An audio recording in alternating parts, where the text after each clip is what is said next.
Hello everyone. Today we are going to discuss about the chapter number 7 of Flamingo. Its name is the interview, and this is a chapter which was taken from the history student. The author is Christopher Sylvester. He reported this during his uh, academics. So now let's start. So this is about the interview. How different people have different perspective about the same thing, the interview.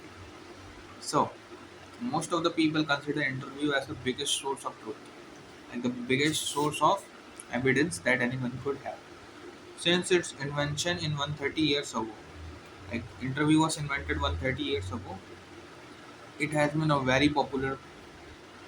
It has been a very popular form of journalism that is used by many journalists to know about to get information about this person they are interviewing. So interview is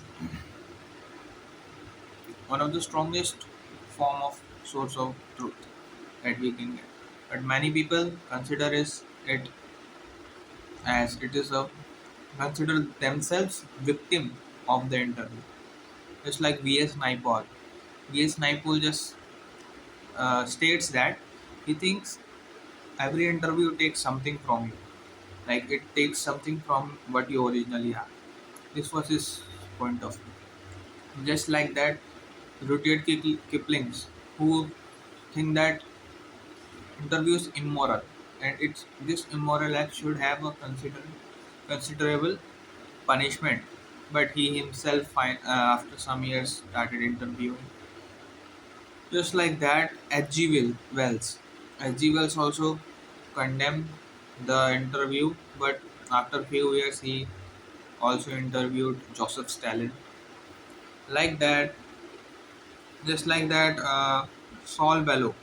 Saul Bellow also used to think the interview, like whenever he go to interview, he just express it like it felt like the interviewer has thumbprints on my throat, like it was suffocating and it was so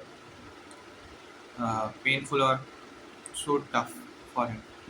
So like that, many people have different perspective about the interviews, but interview is still one of the most important Bible source to take out to know about something. Interview, the interviewer has a very powerful and unprecedented authority as well as influence that overwhelms many interviewees to just like get overwhelmed and lined by the questions of the interview.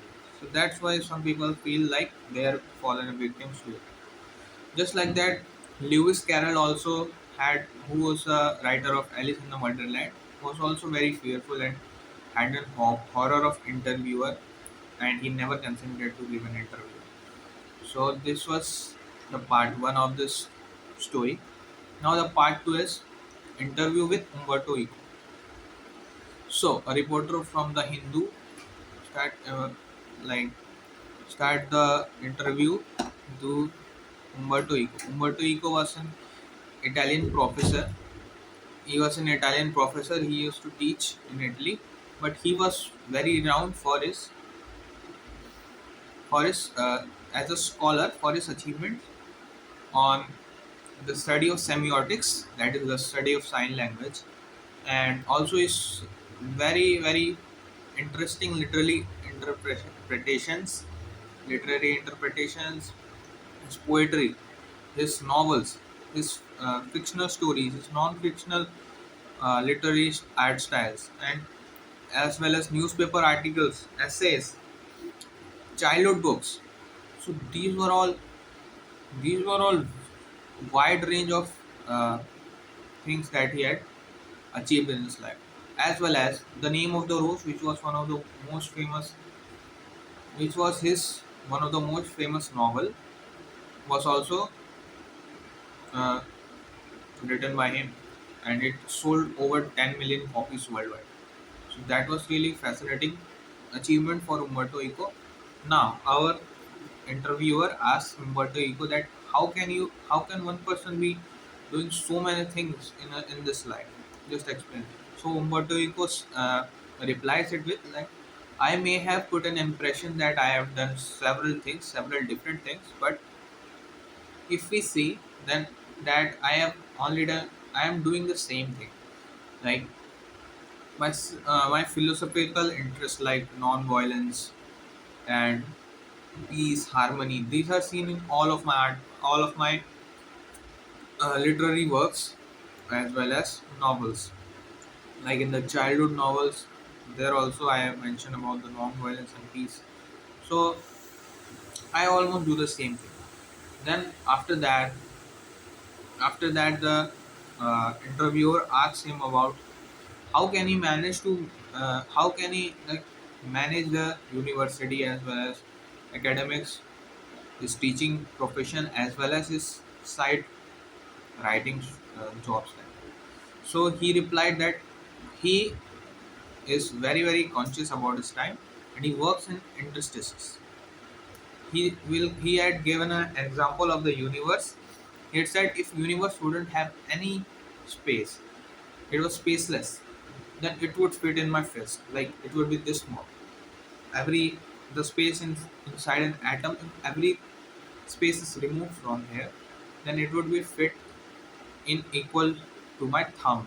No, sorry, to my fist. So this was his thing. So he just say that there are so many vacant places in our life, in our daily life. So if you try to fill them up with other things, then you can do a lot more than you can imagine. This was called interstices. These small spaces of time were called interstices in which he worked. Like when he called someone his home, the person who was getting out from the elevator, while waiting for him, he just write an article. Boom. Like this is how he manages his time. So this is how he works in interstices, and that's why he has achieved so many things. After that, he just asked that uh, most of the people know you from the uh, like form of being a novelist or being a fictional writer, but does it bother you? Umberto replies, yes, it all obviously bothers me because he has put so many efforts in semiotics, but it's fine. By writing the novels and stories, it's fun for him to get a wider audience and have fun. So he feels good about it. After that, he asked that Name of the Rose was a very serious uh, novel, but still it is liked by many peoples. Isn't it surprising for you? And he says that only the journalists and the publishers get surprised by this, because they think that people only like trash, people only like easy artworks.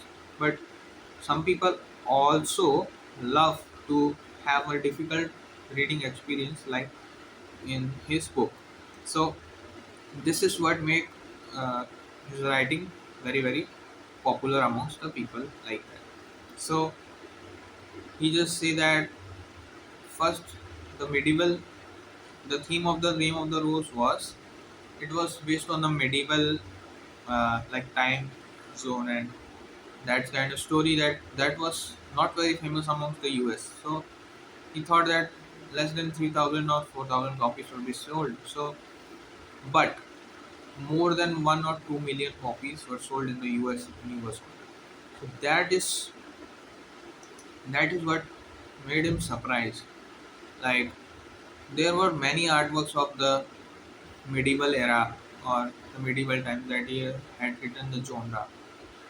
There are many writings about that genre that were published before him, but still